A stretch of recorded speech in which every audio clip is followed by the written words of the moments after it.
ಆತ್ಮೀಯ ವಿದ್ಯಾರ್ಥಿಗಳೇ, ಭೂಗೋಳಶಾಸ್ತ್ರ ವಿಷಯದ ಆನ್ಲೈನ್ ತರಗತಿಗೆ ಸ್ವಾಗತ. ನನ್ನ ಹೆಸರು ಜಯಶ್ರೀ KS.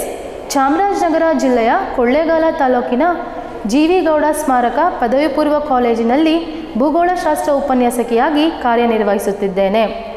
ಕಳೆದ ತರಗತಿಯಲ್ಲಿ ಅಧ್ಯಾಯ 11ರ ಸಾರಿಗೆ, ಸಂಪರ್ಕ ಮತ್ತು ವ್ಯಾಪಾರ ಎಂಬ ಅಧ್ಯಾಯದಲ್ಲಿ ಬರುವಂತಹ ಸಾರಿಗೆ ಎಂದರೇನು ಹಾಗೂ ಸಾರಿಗೆಯ ವಿಧದಲ್ಲಿ ಒಂದಾದಂತಹ ಭೂಸಾರಿಗೆ ಎಂದರೇನು ಮತ್ತು ಭೂಸಾರಿಗೆಯ ವಿಧಗಳು ಹಾಗೂ ಪ್ರಮುಖ ಅಂಶಗಳ ಬಗ್ಗೆ ತಿಳಿದುಕೊಂಡಿದ್ದೇವೆ. ಪ್ರಸ್ತುತ ತರಗತಿಯಲ್ಲಿ ಸಾರಿಗೆಯ ಎರಡನೇ ವಿಧವಾದಂತಹ ಜಲಸಾರಿಗೆ ಎಂದರೇನು ಹಾಗೂ ಆಂತರಿಕ ಜಲಮಾರ್ಗಗಳು ಮತ್ತು ಪ್ರಧಾನ ಬಂದರುಗಳ ಬಗ್ಗೆ ತಿಳಿದುಕೊಳ್ಳೋಣ. ಜಲಸಾರಿಗೆ ಎಂದರೆ ಸಾಗರ, ಸಮುದ್ರ, ಸರೋವರ, ಕಾಲುವೆ, ನದಿಗಳ ಮುಖಾಂತರ ಸರಕು ಮತ್ತು ಪ್ರಯಾಣಿಕರನ್ನು ಒಂದು ಪ್ರದೇಶದಿಂದ ಮತ್ತೊಂದು ಪ್ರದೇಶಕ್ಕೆ ಸಾಗಿಸುವುದನ್ನೇ ನಾವು ಜಲಸಾರಿಗೆ ಎಂದು ಕರೆಯಲಾಗುತ್ತದೆ. Water transport means transportation for A goods and passenger through the river, canal, ocean and C is called water transportation. ಈ ಒಂದು ಜಲಸಾರಿಗೆ ಎಂಬ ಸಾರಿಗೆ ಸಾಧನವು ದೇಶದಲ್ಲಿ ಪ್ರಾಚೀನ ಕಾಲದಿಂದಲೂ ಸಹ ಜಾರಿಯಲ್ಲಿ ಇರುವಂತಹ ಒಂದು ಸಾರಿಗೆ ಸಾಧನವಾಗಿದ್ದು, ಇದು ನೈಸರ್ಗಿಕವಾಗಿ ನಿರ್ಮಾಣವಾಗಿರುವಂತಹ ಒಂದು ಸಾರಿಗೆ ಮಾಧ್ಯಮವಾಗಿದೆ. ಈ ಜಲಸಾರಿಗೆಯ ನಿರ್ಮಾಣ ಮತ್ತು ನಿರ್ವಹಣೆ ಹೆಚ್ಚು ವೆಚ್ಚದಾಯಕವಾಗಿಲ್ಲದಿದ್ದರೂ ಸಹ ಹೆಚ್ಚಿನ ಪ್ರಾಮುಖ್ಯತೆಯನ್ನು ಪಡೆದುಕೊಂಡಿದೆ. ಜೊತೆಗೆ ಜಲಸಾರಿಗೆಯ ಮುಖಾಂತರ ಬೃಹತ್ ಪ್ರಮಾಣದ ಸರಕು ಮತ್ತು ಪ್ರಯಾಣಿಕರನ್ನು ನಾವು ಒಂದು ಪ್ರದೇಶದಿಂದ ಮತ್ತೊಂದು ಪ್ರದೇಶಕ್ಕೆ ಸಾಗಿಸಲು ಬಹಳ ಉಪಯುಕ್ತವಾಗಿದ್ದು, ದೇಶದಲ್ಲಿ ಸುಮಾರು 7,516 ಕಿಲೋಮೀಟರ್ ಉದ್ದದ ಕರಾವಳಿ ಪ್ರದೇಶವನ್ನು ಹೊಂದಿದ್ದು, ದೇಶದ ಸಾರ್ವಕಾಲಿಕ ನದಿಗಳು ಈ ಒಂದು ಜಲ ಸಾರಿಗೆಗೆ ಬಹಳ ಉಪಯುಕ್ತವಾಗಿದೆ. ಜಲಸಾರಿಗೆ ಎಂಬುದು ದೇಶದಲ್ಲಿ ಪ್ರಾಮುಖ್ಯತೆಯನ್ನು ಪಡೆದುಕೊಂಡಿದ್ದು, ಜಲಸಾರಿಗೆಯಲ್ಲಿ ನಾವು ಪ್ರಮುಖವಾಗಿ ಎರಡು ವಿಧಗಳನ್ನ ನೋಡ್ತೀವಿ. ಯಾವ್ಯಾವುದು ಅಂದರೆ, ಫಸ್ಟ್ ಒನ್ ಒಳನಾಡು ಜಲಸಾರಿಗೆ ಮತ್ತು ಸಮುದ್ರ ಜಲಸಾರಿಗೆ. ಒಳನಾಡು ಜಲಸಾರಿಗೆಯನ್ನು ಇನ್ಲ್ಯಾಂಡ್ ವಾಟರ್ ಟ್ರಾನ್ಸ್ಪೋರ್ಟ್ ಅಂತ ಕರಿತೀವಿ. ಹಾಗೆಯೇ ಸಮುದ್ರ ಜಲಸಾರಿಗೆಯನ್ನು ಓಷನ್ ವಾಟರ್ ಟ್ರಾನ್ಸ್ಪೋರ್ಟ್ ಅಂತ ಕರಿತೀವಿ. ಒಳನಾಡು ಜಲಸಾರಿಗೆ ಎಂದರೇನು ಎಂದರೆ, ದೇಶದ ಒಳಗಡೆ ಸಾಗರ, ಸಮುದ್ರ, ನದಿಗಳು, ಕಾಲುವೆಗಳ ಮುಖಾಂತರ ಸರಕು ಮತ್ತು ಪ್ರಯಾಣಿಕರನ್ನು ಒಂದು ಪ್ರದೇಶದಿಂದ ಮತ್ತೊಂದು ಪ್ರದೇಶಕ್ಕೆ ಸಾಗಿಸುವುದನ್ನೇ ನಾವು ಒಳನಾಡು ಜಲಸಾರಿಗೆ ಎಂದು ಕರೆಯಲಾಗುತ್ತದೆ. ಈ ಒಂದು ಒಳನಾಡು ಜಲಸಾರಿಗೆಯು ದೇಶದಲ್ಲಿ ಬಹಳ ಪ್ರಾಮುಖ್ಯತೆಯನ್ನು ಪಡೆದುಕೊಂಡಿದ್ದು, ಇದು ಸುಮಾರು ದೇಶದಲ್ಲಿ 14,646 ಕಿಲೋಮೀಟರ್ ಉದ್ದದ ಜಲಮಾರ್ಗವನ್ನು ಹೊಂದಿದೆ. ಅಂದರೆ ಒಳನಾಡು ಜಲಸಾರಿಗೆಯ ಉದ್ದ ಬಂದು ದೇಶದಲ್ಲಿ ಪ್ರಸ್ತುತ 14,646 ಕಿಲೋಮೀಟರ್ ಉದ್ದದ ಜಲಮಾರ್ಗವನ್ನು ಒಳಗೊಂಡಿದೆ. ಪ್ರತಿ ವರ್ಷ ಜಲಸಾರಿಗೆಯಿಂದ ಸಾಗಿಸಲ್ಪಡುವ ಸರಕಿನ ಪ್ರಮಾಣವು ಸುಮಾರು 44 ಮಿಲಿಯನ್ ಟನ್ಗಳಷ್ಟು. ಒಳನಾಡು ಜಲಸಾರಿಗೆಯು ದೇಶದಲ್ಲಿ ಹೆಚ್ಚು ಪ್ರಾಮುಖ್ಯತೆಯನ್ನು ಪಡೆದುಕೊಂಡಿದ್ದು, ಹೆಚ್ಚಿನ ಪ್ರಮಾಣದಲ್ಲಿ ನಾವು ಸರಕು ಮತ್ತು ಪ್ರಯಾಣಿಕರನ್ನು ಒಂದು ಪ್ರದೇಶದಿಂದ ಮತ್ತೊಂದು ಪ್ರದೇಶಕ್ಕೆ ಸಾಗಿಸುವ ಕಾರ್ಯವನ್ನು ಮಾಡಲಾಗುತ್ತಿದೆ. ಈ 14,646 ಕಿಲೋಮೀಟರ್ ಉದ್ದದ ಜಲಮಾರ್ಗದಲ್ಲಿ ಸುಮಾರು ಚಾಲಿತವಾಗಿರುವಂತಹ 3,700 ಕಿಲೋಮೀಟರ್ ಉದ್ದದ ಜಲಮಾರ್ಗವು ವಾಹನ ಚಾಲಿತವಾಗಿದ್ದು, ಈ ಒಂದು ಜಲಮಾರ್ಗವು ಹೆಚ್ಚು ಪ್ರಾಮುಖ್ಯತೆಯನ್ನು ಪಡೆದುಕೊಂಡಿದೆ. ಜೊತೆಗೆ ಬೃಹತ್ ಪ್ರಮಾಣದ ಯಂತ್ರೋಪಕರಣಗಳ ರವಾನೆ ಆಗಿರ್ಬೋದು, ಬೃಹತ್ ಪ್ರಮಾಣದ ಪ್ರಯಾಣಿಕರನ್ನು ಒಂದು ಪ್ರದೇಶದಿಂದ ಮತ್ತೊಂದು ಪ್ರದೇಶಕ್ಕೆ ಸಾಗಿಸುವಂತಹ ಕಾರ್ಯವನ್ನು ಈ ಒಂದು ಒಳನಾಡು ಜಲಸಾರಿಗೆಯಿಂದ ಮಾಡಲಾಗುತ್ತಿದೆ. ಒಳನಾಡು ಜಲಸಾರಿಗೆಯಲ್ಲಿ ಪ್ರಮುಖ ಜಲಮಾರ್ಗಗಳನ್ನ ನಾವು ನೋಡೋದಾದರೆ, ದೇಶದಲ್ಲಿ ನಾವು ಪ್ರಮುಖವಾಗಿ 5 ರೀತಿಯ ಒಳನಾಡು ಜಲಮಾರ್ಗಗಳನ್ನ ನೋಡ್ತೀವಿ. ಆಂತರಿಕವಾಗಿ ದೇಶದಲ್ಲಿ ಒಳನಾಡು ಜಲಮಾರ್ಗಗಳು ಪ್ರಮುಖವಾಗಿ 5 ರೀತಿಯಲ್ಲಿದೆ. 5 ಪ್ರಮುಖ ಅಂಶಗಳಾಗಿ ನಾವು ನೋಡ್ಬೋದು. ಮೊದಲನೇದು ಬಂದು ಅಲಹಾಬಾದ್ ಮತ್ತು ಹಾಲ್ಡಿಯಾ ಜಲಮಾರ್ಗ ಅಂತ ಕರಿತೀವಿ. ಈ ಒಂದು ಅಲಹಾಬಾದ್ ಮತ್ತು ಹಾಲ್ಡಿಯಾ ಜಲಮಾರ್ಗವು ಸುಮಾರು 1,620 ಕಿಲೋಮೀಟರ್ ಉದ್ದದ ಜಲಮಾರ್ಗವನ್ನು ಸೃಷ್ಟಿ ಮಾಡುತ್ತದೆ. ಜೊತೆಗೆ ಅಲಹಾಬಾದ್ ಮತ್ತು ಹಾಲ್ಡಿಯಾ ಜಲಮಾರ್ಗವು ಗಂಗಾ, ಭಾಗೀರಥಿ ಹಾಗೂ ಹೂಗ್ಲಿ ನದಿ ವ್ಯೂಹವನ್ನು ಒಳಗೊಂಡಿರುವಂತಹ ಜಲಮಾರ್ಗವಾಗಿದ್ದು ಇದನ್ನು ರಾಷ್ಟ್ರೀಯ ಆಂತರಿಕ ಜಲಮಾರ್ಗ 1 ಎಂದು ಕರೆಯಲಾಗುತ್ತದೆ. ಹಾಲ್ಡಿಯಾ ಹಾಗೂ ಅಲಹಾಬಾದ್ ಮತ್ತು ಹಾಲ್ಡಿಯಾ ಒಳನಾಡು ಜಲಮಾರ್ಗವನ್ನು 1986ರಲ್ಲಿ ರಾಷ್ಟ್ರೀಯ ಆಂತರಿಕ ಜಲಮಾರ್ಗ 1 ಎಂದು ಘೋಷಿಸಲಾಯಿತು. ಸೆಕೆಂಡ್ ಒನ್ ಸೈದ್ಯಾ ಹಾಗೂ ಧೂಬ್ರಿಯಾ ಜಲಮಾರ್ಗ ಅಂತ ಕರಿತೀವಿ. ಸೊ ಈ ಸೈದ್ಯಾ ಹಾಗೂ ಧೂಬ್ರಿಯಾ ಜಲಮಾರ್ಗವು ದೇಶದ 2ನೇ ಆಂತರಿಕ ಜಲಮಾರ್ಗವಾಗಿದ್ದು ಇದು ಸುಮಾರು 891 ಕಿಲೋಮೀಟರ್ ಉದ್ದದ ಆಂತರಿಕ ಜಲಮಾರ್ಗವನ್ನು ಒಳಗೊಂಡಿದೆ. ಈ ಒಂದು ಜಲಮಾರ್ಗವು ಬ್ರಹ್ಮಪುತ್ರ ನದಿ ವ್ಯೂಹದಲ್ಲಿ ಹಂಚಿಕೆಯಾಗಿದ್ದು ಇದು ರಾಷ್ಟ್ರೀಯ ಆಂತರಿಕ ಜಲಮಾರ್ಗ 2 ಎಂದು 1988ರಲ್ಲಿ ಘೋಷಣೆಗೆ ಒಳಪಟ್ಟಿತು. ಹಾಗೆಯೇ ಮೂರನೇದು ಕೊಲ್ಲಂ ಮತ್ತು ಕೊಟ್ಟಪುರಂ ಜಲಮಾರ್ಗವು ಕೇರಳ ರಾಜ್ಯದಲ್ಲಿ ಹಂಚಿಕೆಯಾಗಿದ್ದು ಈ ರಾಜ್ಯವು 168 ಕಿಲೋಮೀಟರ್ ಉದ್ದದ ಜಲಮಾರ್ಗವನ್ನು ಒಳಗೊಂಡಿದೆ.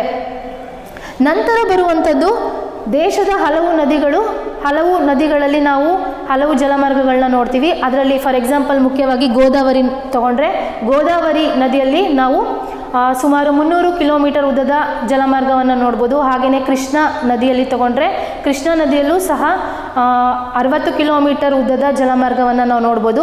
ಅದಲ್ಲದೆ ಇರೋ ತಪತಿ ನದಿ ಆಗಿರ್ಬೋದು, ಮಾಂಡವಿ ಆಗಿರ್ಬೋದು, ಮಹಾನದಿ ಆಗಿರ್ಬೋದು, ಜುವಾರಿ ನದಿ ಆಗಿರ್ಬೋದು, ಈ ಎಲ್ಲ ನದಿಗಳಲ್ಲೂ ಸಹ ನಾವು ಈ ಒಂದು ಆಂತರಿಕ ಜಲಮಾರ್ಗವನ್ನು ಸೃಷ್ಟಿಯಾಗಿರೋದನ್ನು ನಾವು ನೋಡ್ಬೋದು.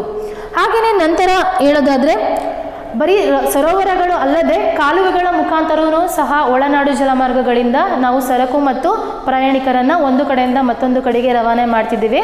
ಅದರಲ್ಲಿ ಫಾರ್ ಎಕ್ಸಾಂಪಲ್ ಹೇಳೋದಂದರೆ ಆಂಧ್ರ ಪ್ರದೇಶದ ಪೂರ್ವ ಕರಾವಳಿಯಲ್ಲಿ ಬರುವಂತಹ ಬಕಿಂಗ್ಹ್ಯಾಮ್ ಎಂಬ ಒಂದು ಕಾಲುವೆ. ಈ ಒಂದು ಕಾಲುವೆಯು ದೇಶದ ಅತಿ ಉದ್ದವಾದ ನೌಕಾ ಜಲಮಾರ್ಗವನ್ನು ಒಳಗೊಂಡಿದೆ. ಇದು ಸುಮಾರು 418 ಕಿಲೋಮೀಟರ್ ಉದ್ದದ ಜಲಮಾರ್ಗವನ್ನು ಹೊಂದಿದೆ. ಯಾವುದು? ಆಂಧ್ರ ಪ್ರದೇಶದ ಪಶ್ಚಿಮ ಕರಾವಳಿಯಲ್ಲಿರುವ ಬಕಿಂಗ್ಹ್ಯಾಮ್ ಎನ್ನುವಂತಹ ಒಂದು ಜಲಮಾರ್ಗ ಸುಮಾರು 418 ಕಿಲೋಮೀಟರ್ ಉದ್ದದ ಜಲಮಾರ್ಗವನ್ನು ಒಳಗೊಂಡಿದೆ. ನಂತರ ಕೇರಳದಲ್ಲಿ ಬರುವಂತಹ ಇನ್ನಾಡು ಮತ್ತು ಹಿನ್ನಾರು, ಕೇರಳದ ಹಿನ್ನಾರು. ನೆಕ್ಸ್ಟ್ ಸರೋವರ ನದಿಗಳಲ್ಲದೆ ಕೆಲವು ಕಾಲುವೆಗಳು ಸಹ ದೇಶದಲ್ಲಿ ಉತ್ತಮ ಒಳನಾಡು ಜಲ ಸಾರಿಗೆಯನ್ನು ಸೃಷ್ಟಿ ಮಾಡುತ್ತದೆ. ಅದರಲ್ಲಿ ಮುಖ್ಯವಾಗಿ ಆಂಧ್ರ ಪ್ರದೇಶದ ಪೂರ್ವ ಕರಾವಳಿಯಲ್ಲಿ ಬರುವಂತಹ ಬಕಿಂಗ್ಹ್ಯಾಮ್ ಕಾಲುವೆ. ಸೊ ಈ ಬಕಿಂಗ್ಹ್ಯಾಮ್ ಅನ್ನೋ ಕಾಲುವೆ ಸುಮಾರು 418 ಕಿಲೋಮೀಟರ್ ಉದ್ದದ ಜಲಮಾರ್ಗವನ್ನು ಹೊಂದಿದ್ದು ಇದು ದೇಶದ ಅತಿ ಉದ್ದವಾದ ನೌಕಾಯಾನವನ್ನು ಸೃಷ್ಟಿ ಮಾಡುತ್ತದೆ. ಇದಲ್ಲದೆ ಕೇರಳ ರಾಜ್ಯದ ಹಿನ್ನಾರು ಮತ್ತು ಲಗೂನ್ ಸರೋವರಗಳು ಕೂಡ ದೇಶದಲ್ಲಿ ಆಂತರಿಕ ಒಳನಾಡು ಜಲಮಾರ್ಗವನ್ನು ಏನು ಹೇಳಬೇಕು ಅದಕ್ಕೆ. ನಂತರ ದೇಶದಲ್ಲಿ ಬರುವಂತಹ ಸಾಗರಗಳು ಮತ್ತು ಸಮುದ್ರಗಳ ಜಲಮಾರ್ಗಗಳಲ್ಲದೆ ಕೆಲವು ಕಾಲುವೆಗಳು ಸಹ ಉತ್ತಮ ಒಳನಾಡು ಜಲಮಾರ್ಗವನ್ನು ಒಳಗೊಂಡಿದೆ. ಅವುಗಳೆಂದರೆ ಫಾರ್ ಎಕ್ಸಾಂಪಲ್ ಹೇಳೋದಾದರೆ ಆಂಧ್ರ ಪ್ರದೇಶದ ಪೂರ್ವ ಕರಾವಳಿಯಲ್ಲಿ ಬರುವಂತಹ ಬಕಿಂಗ್ಹ್ಯಾಮ್ ಎನ್ನುವ ಕಾಲುವೆ. ಬಕಿಂಗ್ಹ್ಯಾಮ್ ಅನ್ನುವಂಥ ಕಾಲುವೆಯಲ್ಲಿ ಸುಮಾರು 418 ಕಿಲೋಮೀಟರ್ ಉದ್ದದ ಜಲಮಾರ್ಗವನ್ನು ಒಳಗೊಂಡಿದೆ. ಈ ಕಾಲುವೆಯು ದೇಶದ ಅತಿ ಉದ್ದವಾದ ನೌಕಾಯಾನವನ್ನು ಉಂಟು ಮಾಡುತ್ತದೆ ಹಾಗೂ ಕೇರಳ ರಾಜ್ಯದ ಹಿನ್ನೀರು ಮತ್ತು ಲಗೂನ್ ಸರೋವರಗಳು ಸಹ ಒಳನಾಡು ಜಲ ಸಾರಿಗೆಗೆ ಯೋಗ್ಯವಾಗಿರುವುದನ್ನು ನಾವು ನೋಡ್ಬೋದು. ಈ ಇಷ್ಟು ಅಂಶಗಳು ದೇಶದ ಆಂತರಿಕ ಜಲಮಾರ್ಗಗಳನ್ನು ನಾವು ನೋಡ್ಬೋದು. ಮೊದಲನೇದು ಅಲಹಾಬಾದಿಂದ ಹಾಲ್ಡಿಯಾ ಜಲಮಾರ್ಗ ಹಾಗೂ ಸೈದ್ಯಾದಿಂದ ಧೂಬ್ರಿವರೆಗಿನ ಜಲಮಾರ್ಗ ಹಾಗೂ ಕೊಲ್ಲಂನಿಂದ ಕೊಟ್ಟಪುರಂವರೆಗಿನ ಜಲಮಾರ್ಗ ಹಾಗೂ ಗೋದಾವರಿ, ಮಹಾನದಿ, ನರ್ಮದಾ, ತಪತಿ, ಮಾಂಡವಿ, ಜುವಾರಿ ನದಿಗಳಲ್ಲಿರುವಂತಹ ಜಲಮಾರ್ಗ ಹಾಗೂ ಬಕಿಂಗ್ಹ್ಯಾಮ್ ಕಾಲುವೆಯಲ್ಲಿರುವಂತಹ ಜಲಮಾರ್ಗ ಹಾಗೂ ಕೇರಳದ ಲಗೂನ್ ಮತ್ತು ಹಿನ್ನೀರು ಸರೋವರಗಳಲ್ಲಿ ಕಂಡುಬರುವಂತಹ ಜಲಮಾರ್ಗಗಳು. ಇದಿಷ್ಟು ಕೂಡ ದೇಶದ ಆಂತರಿಕ ಪ್ರಮುಖ ಜಲಮಾರ್ಗಗಳು ಅಂತ ಕರಿತೀವಿ. ಈ ಜಲಮಾರ್ಗಗಳನ್ನು ಒಳಗೊಂಡಿರೋದ್ರ ಜೊತೆಗೆ ಈ ಒಂದು ಒಳನಾಡು ಜಲ ಸಾರಿಗೆಯು ತನ್ನದೇ ಆದ ಕೆಲವು ಸಮಸ್ಯೆಯನ್ನು ಎದುರಿಸಬೇಕಾಗುತ್ತದೆ. ಅಂತಹ ಸಮಸ್ಯೆಗಳು ಯಾವುವೆಂದರೆ, ಫಸ್ಟ್ ಒನ್, ಕಡಿಮೆ ಆಳ. ದೇಶದಲ್ಲಿ ಇರುವಂತಹ ಕೆಲವು ಸರೋವರಗಳು, ನದಿಗಳು ಆಳ ಕಡಿಮೆ ಇರುವುದರಿಂದ ಉತ್ತಮ ನೌಕಾಯಾನಕ್ಕೆ ಅಷ್ಟಾಗಿ ಯೋಗ್ಯವಾಗಿಲ್ಲ.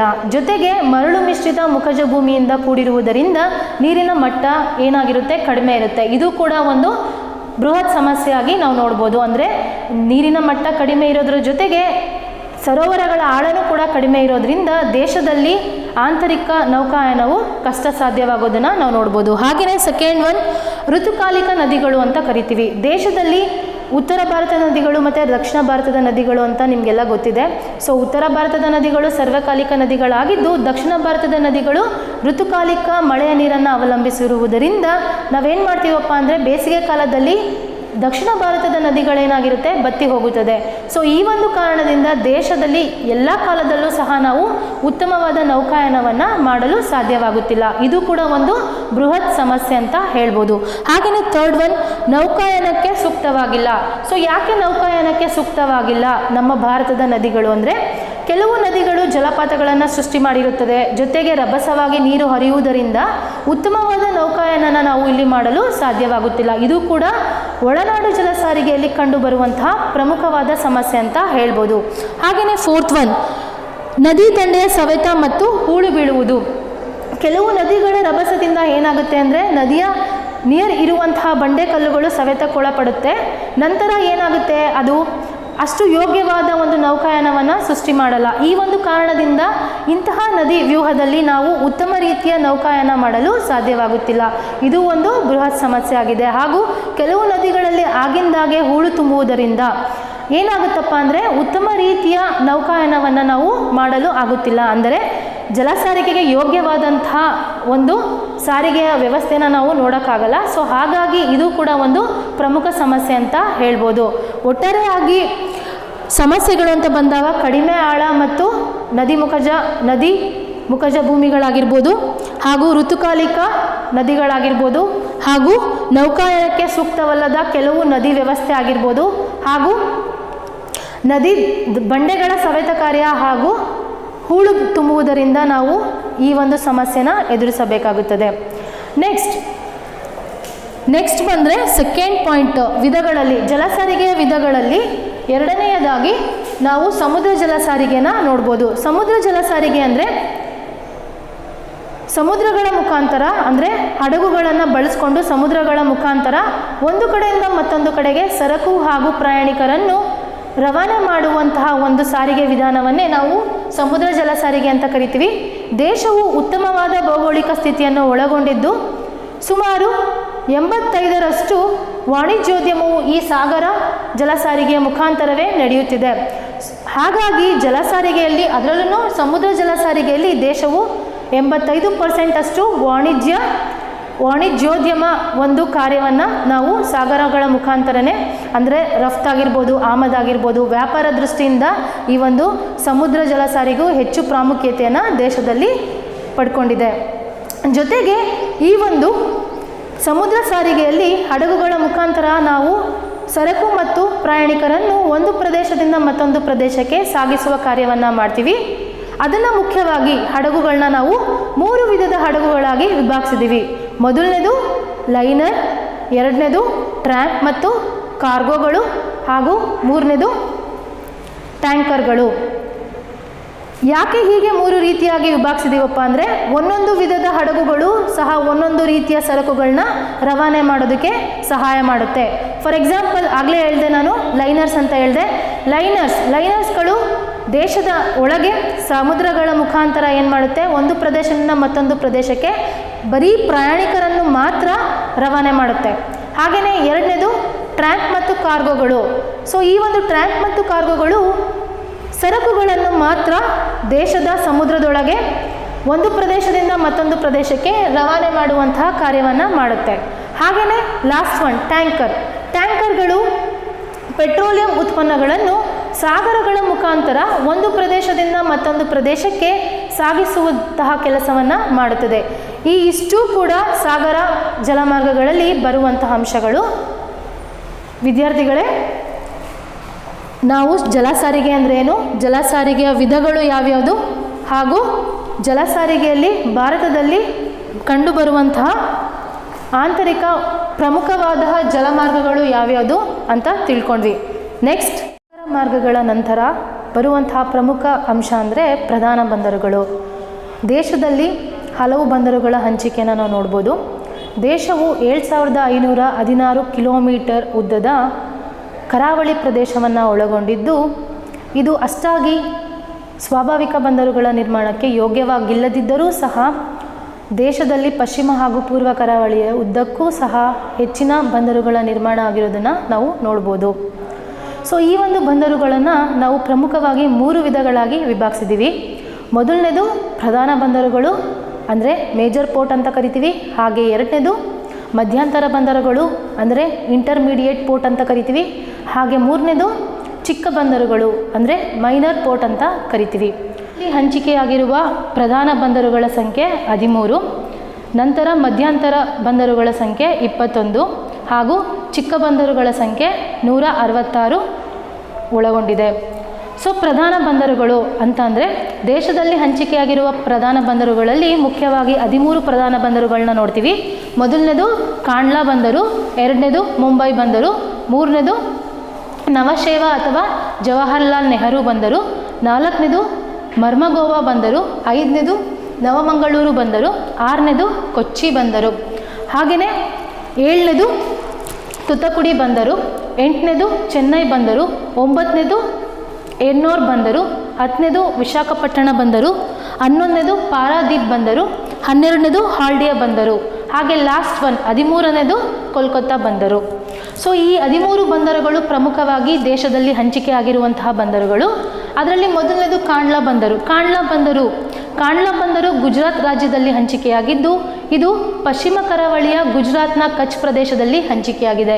ಈ ಕಾಂಡ್ಲಾ ಬಂದರು ಒಂದು ಸ್ವಾಭಾವಿಕ ಬಂದರಾಗಿದ್ದು, ಇದು ವಿಶಾಲವಾದಂತಹ ಇನ್ನಾಡು ಪ್ರದೇಶವನ್ನು ಒಳಗೊಂಡಿದೆ.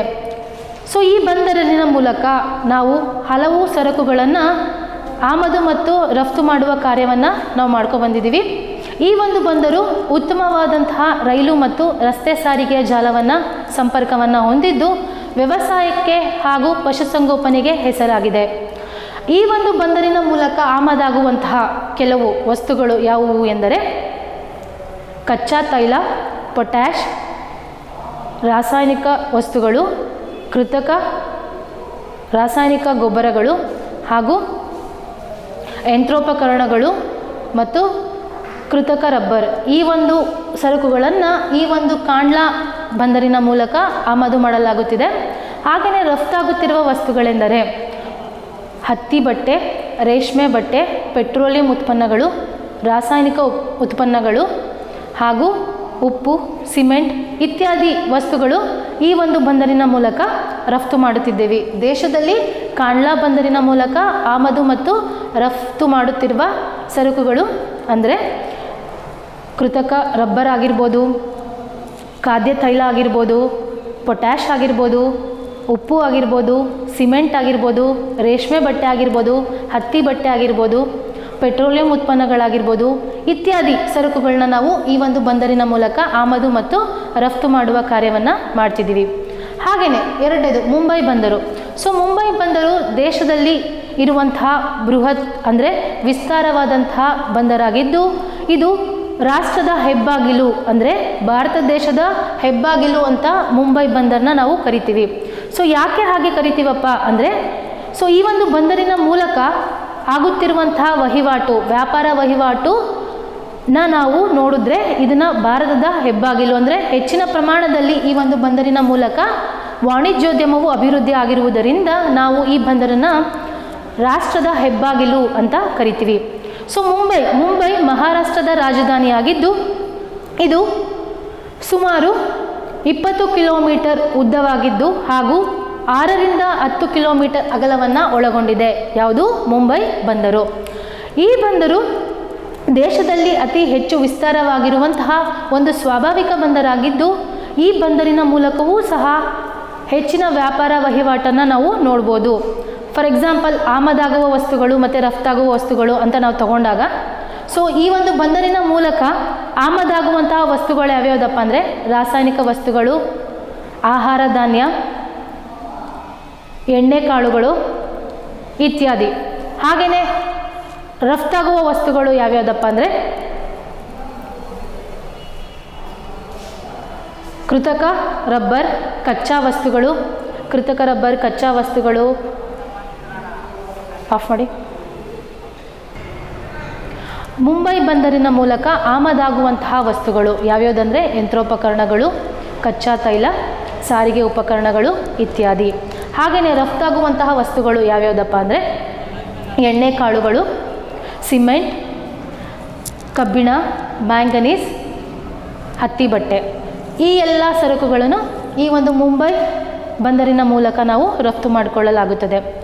ಒಟ್ಟಾರೆಯಾಗಿ ಈ ಒಂದು ಮುಂಬೈ ಬಂದರಿನ ವಹಿವಾಟನ್ನು ನಾವು ಅಂದರೆ ವಾಣಿಜ್ಯೋದ್ಯಮದಲ್ಲಿ ಇರುವಂತಹ ವ್ಯಾಪಾರಕ್ಕೋಸ್ಕರ ಆಮದು ರಫ್ತಿನ ಕಾರ್ಯಗಳೇನಿದೆಯೋ ಇದನ್ನು ಒಟ್ಟಾರೆಯಾಗಿ ಬೃಹತ್ ಪ್ರಮಾಣದಲ್ಲಿ ನಾವು ಮಾಡೋದ್ರಿಂದ ಈ ಒಂದು ಬಂದರನ್ನ ನಾವು ರಾಷ್ಟ್ರೀಯ ಹೆಬ್ಬಾಗಿಲು ಅಂತ ಕರಿತೀವಿ.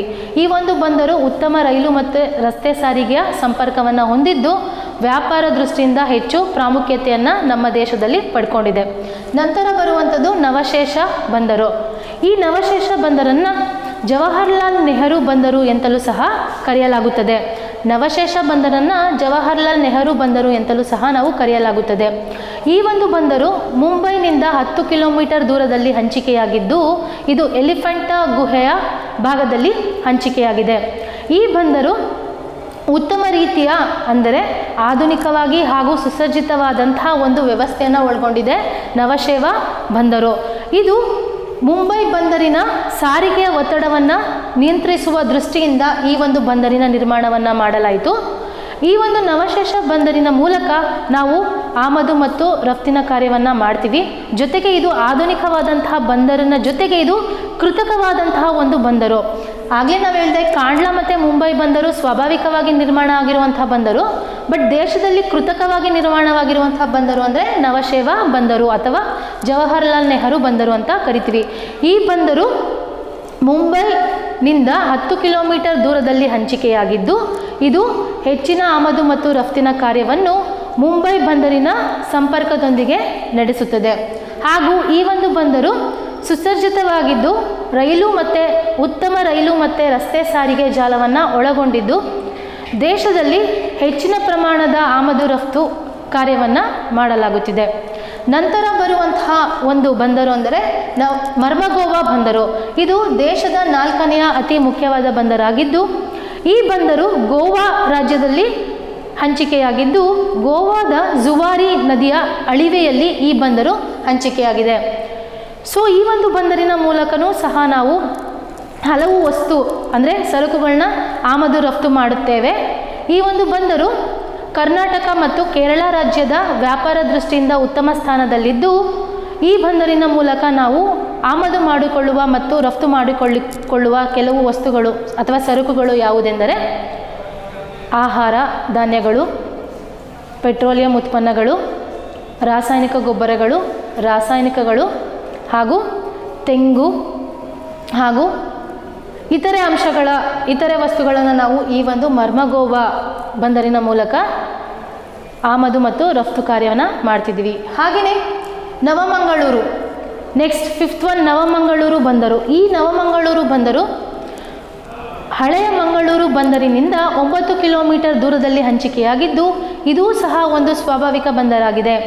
ಈ ಬಂದರು ಕೂಡ ಉತ್ತಮ ರಸ್ತೆ ಹಾಗೂ ರೈಲು ಸಂಪರ್ಕವನ್ನು ಹೊಂದಿದ್ದು ಕರ್ನಾಟಕ ಹಾಗೂ ಕೇರಳ ರಾಜ್ಯದಲ್ಲಿ ಇದು ಹೆಚ್ಚಿನ ವ್ಯಾಪಾರದಿಂದ ಕೂಡಿದೆ. ಹಾಗೂ ಈ ನವಮಂಗಳೂರು ಬಂದರಿಂದ ಆಮದು ಮತ್ತು ರಫ್ತಾಗುವ ಕೆಲವು ವಸ್ತುಗಳೆಂದರೆ ಎಣ್ಣೆಕಾಳುಗಳು, ತೆಂಗು, ಮೀನು, ರಾಸಾಯನಿಕ ಉತ್ಪನ್ನಗಳು, ರಾಸಾಯನಿಕ ಗೊಬ್ಬರ, ಕೃತಕ ಕಚ್ಚಾ ತೈಲಗಳು ಇತ್ಯಾದಿ. ಹಾಗೂ ಆಮದು ಮಾಡಿಕೊಳ್ಳುವ ವಸ್ತುಗಳೆಂದರೆ ಮಂಗಳೂರಿನ ಕಚ್ಚಾ ತೈಲ ಫ್ಯಾಕ್ಟ್ರಿ ಹಾಗೂ ಬೇಕಾಗಿರುವಂತಹ ರಾಸಾಯನಿಕ ವಸ್ತುಗಳನ್ನು ನಾವು ಆಮದು ಮಾಡಿಕೊಳ್ತೀವಿ. ಈ ನವಮಂಗಳೂರು ಬಂದರನ್ನು ಪ್ರಧಾನ ಬಂದರು ಎಂದು 1974ರಲ್ಲಿ ಘೋಷಣೆ ಮಾಡಲಾಯಿತು. ನವಮಂಗಳೂರನ್ನು ಪ್ರಧಾನ ಬಂದರು ಎಂದು 1974ರಲ್ಲಿ ಜೂನ್ ತಿಂಗಳಲ್ಲಿ ಪ್ರಧಾನ ಬಂದರು ಎಂದು ಘೋಷಿಸಲಾಯಿತು.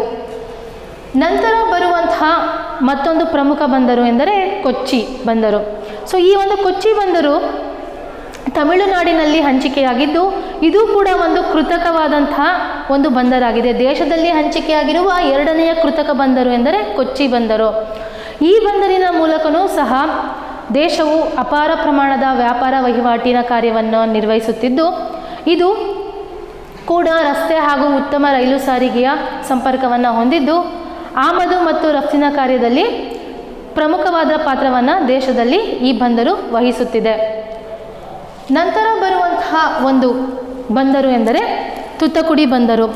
ಸೊ ಈ ಒಂದು ತುತ್ತಕುಡಿ ಬಂದರು ತಮಿಳುನಾಡು ರಾಜ್ಯದಲ್ಲಿ ಹಂಚಿಕೆಯಾಗಿದ್ದು ಇದು ಕೂಡ ಉತ್ತಮವಾದಂತಹ ರಸ್ತೆ ಹಾಗೂ ರೈಲು ಸಾರಿಗೆ ಮಾರ್ಗವನ್ನು ಒಳಗೊಂಡಿದ್ದು ಈ ಒಂದು ತುತ್ತಕುಡಿ ಬಂದರು ಹೆಚ್ಚಿನ ಪ್ರಮಾಣದಲ್ಲಿ ಆಮದು ಮತ್ತು ರಫ್ತಿನ ಕಾರ್ಯವನ್ನು ಒಳಗೊಂಡಿದೆ. ಈ ಒಂದು ತುತ್ತಕುಡಿ ಬಂದರಿನಲ್ಲಿ ಆಮದಾಗುವಂತಹ ವಸ್ತುಗಳು ಅಂದರೆ ರಾಸಾಯನಿಕ ಉತ್ಪನ್ನಗಳು, ಕಚ್ಚಾ ತೈಲಗಳು, ಇತರೆ ಅಂಶಗಳು, ಇತರೆ ಸರಕುಗಳು ಇತ್ಯಾದಿಗಳು. ಹಾಗೆಯೇ ಚೆನ್ನೈ ಕೂಡ ಒಂದು ಬಂದರು. ಇದು ತಮಿಳುನಾಡಿನ ಮತ್ತೊಂದು ಬಂದರಾಗಿದ್ದು ಇದು ಒಂದು ಸ್ವಾಭಾವಿಕ ಬಂದರಾಗಿದೆ. ಈ ಚೆನ್ನೈ ಬಂದರಿನ ಮೂಲಕ ಆಮದು ಮತ್ತು ರಫ್ತಾಗುವ ಸರಕುಗಳೆಂದರೆ ರಾಸಾಯನಿಕ ಗೊಬ್ಬರ, ಕೃತಕ ನಾರು, ಯಂತ್ರೋಪಕರಣಗಳು, ರಾಸಾಯನಿಕಗಳು ಇತ್ಯಾದಿ. ಒಟ್ಟಾರೆಯಾಗಿ ಈ ಬಂದರಿನ ಮೂಲಕವೂ ಸಹ ಆಮದು ಮತ್ತು ರಫ್ತು ಕಾರ್ಯವನ್ನು ನಮ್ಮ ಭಾರತದಲ್ಲಿ ನಾವು ನೋಡ್ಬೋದು. ಹಾಗೆಯೇ ನೆಕ್ಸ್ಟ್ ಎನ್ನೋರ್ ಬಂದರು ಇದು ದೇಶದಲ್ಲಿ ಹಂಚಿಕೆಯಾಗಿರುವಂತಹ ಒಂದು ಖಾಸಗಿ ಬಂದರಾಗಿದ್ದು ಇದು ಸಹ ಒಂದು ಸ್ವಾಭಾವಿಕ ಬಂದರಾಗಿದೆ. ಈ ಎನ್ನೋರ್ ಬಂದರಿನ ಮೂಲಕವೂ ಸಹ ದೇಶವು ವ್ಯಾಪಾರ ಕಾರ್ಯಕ್ರಮಗಳನ್ನು ಹಮ್ಮಿಕೊಳ್ಳಲಾಗುತ್ತದೆ. ಈ ಎನ್ನೋರ್ ಬಂದರಿನ ಮೂಲಕ ಆಮದು ಮತ್ತು ರಫ್ತಾಗುವಂತಹ ಕೆಲವು ವಸ್ತುಗಳೆಂದರೆ ಎಣ್ಣೆಕಾಳುಗಳು, ತೆಂಗು, ಆಹಾರ ಧಾನ್ಯಗಳು, ಪೆಟ್ರೋಲಿಯಂ ಉತ್ಪನ್ನಗಳು ಇತ್ಯಾದಿ. ಹಾಗೆಯೇ ವಿಶಾಖಪಟ್ಟಣ ಬಂದರು ಆಂಧ್ರ ಪ್ರದೇಶದಲ್ಲಿ ಹಂಚಿಕೆಯಾಗಿದ್ದು ಅಂದರೆ ಆಂಧ್ರ ಪ್ರದೇಶ ರಾಜ್ಯದಲ್ಲಿ ಹಂಚಿಕೆಯಾಗಿದ್ದು ಈ ಬಂದರು ಛತ್ತೀಸ್ಗಢ ಹಾಗೂ ಕರ್ನಾಟಕ ರಾಜ್ಯಕ್ಕೆ ಹೆಚ್ಚು ಉಪಯುಕ್ತವಾಗಿದೆ. ಈ ಬಂದರು ಸಹ ಉತ್ತಮ ರೀತಿಯ ರಸ್ತೆ ಹಾಗೂ ರೈಲು ಸಂಪರ್ಕವನ್ನು ಒಳಗೊಂಡಿದ್ದು ಆಮದು ಮತ್ತು ರಫ್ತಿನ ಕಾರ್ಯದಲ್ಲಿ ಮಹತ್ತರ ಪಾತ್ರವನ್ನು ವಹಿಸುತ್ತೆ. ಸೊ ಈ ಬಂದರಿನ ಮೂಲಕ ಆಮದು ಮತ್ತು ರಫ್ತಾಗುವ ವಸ್ತುಗಳು ಅಂದರೆ ಕಬ್ಬಿಣ, ಮ್ಯಾಂಗನೀಸ್, ಕಬ್ಬಿಣ ಮತ್ತು ಉಕ್ಕು, ರಾಸಾಯನಿಕ ಗೊಬ್ಬರಗಳು, ಯಂತ್ರೋಪಕರಣಗಳು, ಆಹಾರ ಧಾನ್ಯಗಳು ಇತ್ಯಾದಿ. ನಂತರ ಪಾರಾದೀಪ್ ಬಂದರು ಒಡಿಶಾ ರಾಜ್ಯದಲ್ಲಿ ಹಂಚಿಕೆಯಾಗಿದ್ದು ಇದೂ ಸಹ ಹೆಚ್ಚಿನ ಪ್ರಮಾಣದಲ್ಲಿ ಆಮದು ಮತ್ತು ರಫ್ತಿನ ಕಾರ್ಯದಲ್ಲಿ ಮಹತ್ವದ ಪಾತ್ರವನ್ನು ವಹಿಸುತ್ತದೆ. ಈ ಪಾರಾದೀಪ್ನಿಂದ ರಫ್ತಾಗುವಂತಹ ಇತರೆ ರಾಷ್ಟ್ರಗಳಿಗೆ ಅಂದರೆ ಫಾರ್ ಎಕ್ಸಾಂಪಲ್ ಜಪಾನ್ ದೇಶಕ್ಕೆ ಕಬ್ಬಿಣದ ಅದಿರನ್ನು ನಾವು ಪಾರಾದೀಪ್ ಬಂದರಿನ ಮೂಲಕ ರಫ್ತು ಮಾಡಲಾಗುತ್ತಿದೆ. ಹಾಗೂ ಆಮದು ಮಾಡಿಕೊಳ್ಳುವಂತಹ ವಸ್ತುಗಳು ಮ್ಯಾಂಗನೀಸ್, ಕಬ್ಬಿಣದ ಅದಿರು, ಯಂತ್ರೋಪಕರಣಗಳು, ರಾಸಾಯನಿಕ ಗೊಬ್ಬರಗಳು ಇತ್ಯಾದಿ ಅಂಶಗಳು. ನಂತರ ಹಾಲ್ಡಿಯಾ ಬಂದರು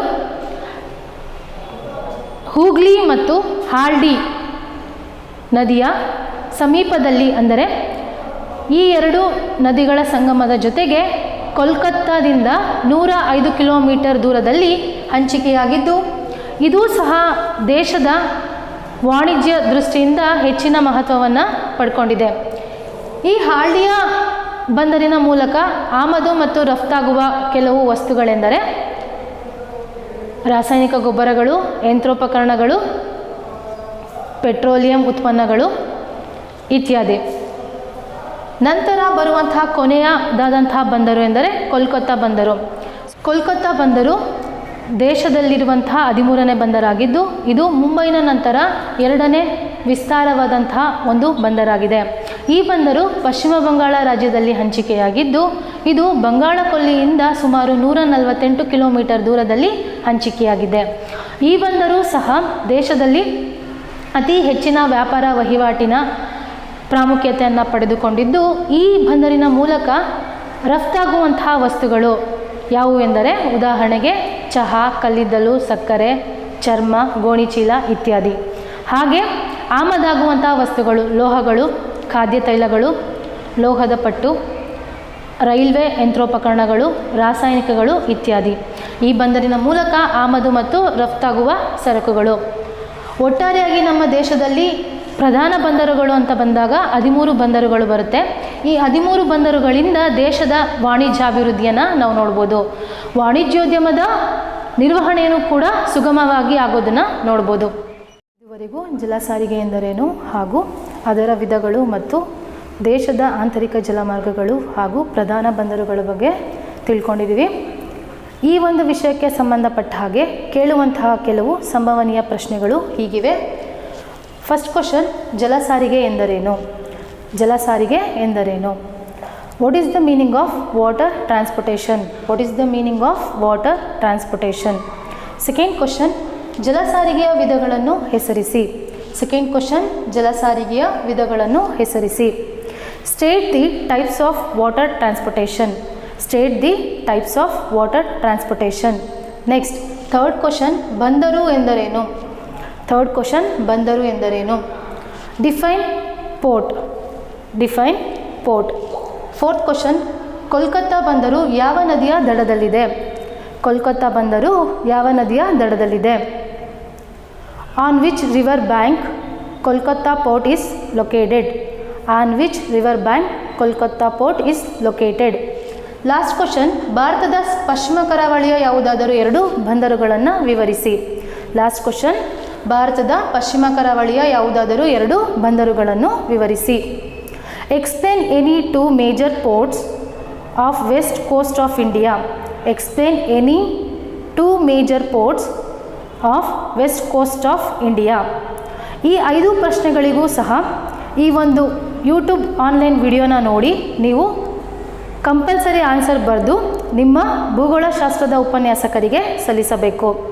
ಈ ಒಂದು ವಿಷಯಕ್ಕೆ ಸಂಬಂಧಪಟ್ಟ ಹಾಗೆ ನಿಮಗೇನಾದರೂ ಗೊಂದಲಗಳು ಕಂಡುಬಂದಲ್ಲಿ ನಿಮ್ಮ ಕಾಲೇಜಿನ ಉಪನ್ಯಾಸಕರನ್ನು ಸಂಪರ್ಕಿಸಿ ಇನ್ನೂ ಹೆಚ್ಚಿನ ವಿವರಣೆಯನ್ನು ಪಡೆದುಕೊಳ್ಳಿ.